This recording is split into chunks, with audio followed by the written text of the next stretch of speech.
Viewers, moving on, Philippine Senator Ronald Bato Dela Rosa wanted by International Criminal Court for his alleged role in the country's deadly drug war, fled into the Manila night hours after an unprecedented shootout on Wednesday in the Senate, where he had spent days holed up evading arrest.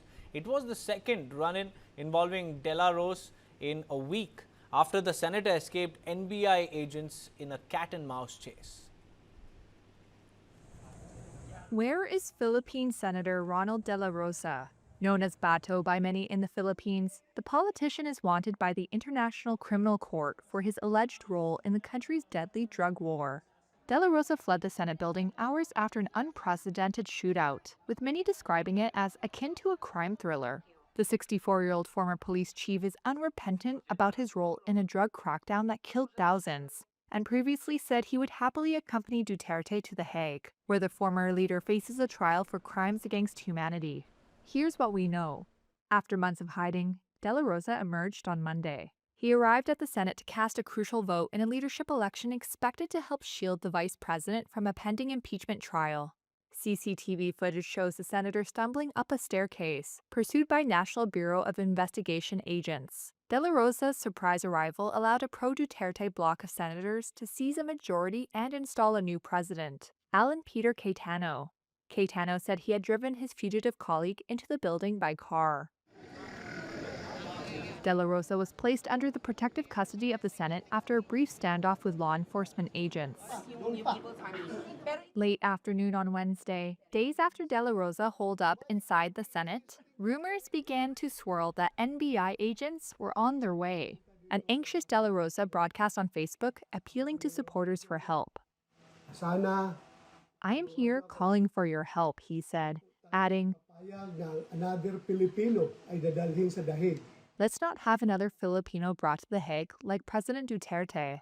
At around 7 p.m., the head of Senate Security, Mau Aplasco, told reporters his security team was going to arrest someone, and the building would go into total lockdown. Aplasca, a retired police general and old friend of De La Rosa, later said he was referring to arresting NBI agents.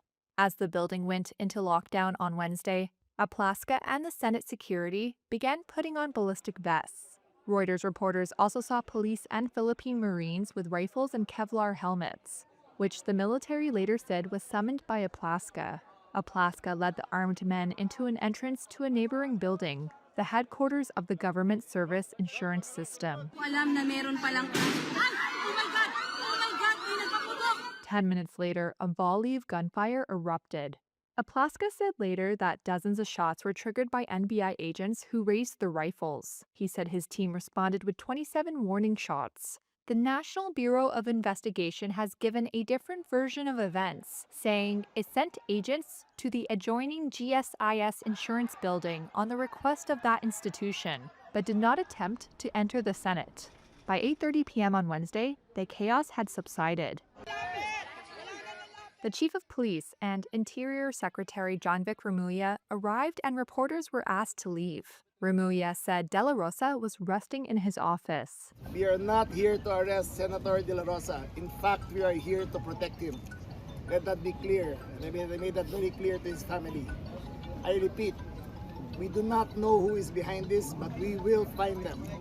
On Thursday, new Senate President Alan Peter Cayetano read a message from De La Rosa's wife, saying he had left the premises. I'd also like to ask for forgiveness for all the confusion and havoc it has created in the Senate. It is for this reason I am sure that Ronald made his, in quotation mark, escape. The drama over De La Rosa isn't over. The acting Secretary of Justice said on Friday that the Philippines would definitely comply with the International Criminal Court's arrest request and stop him from fleeing abroad. De La Rosa has filed an emergency appeal at the Supreme Court, arguing the ICC lacks jurisdiction.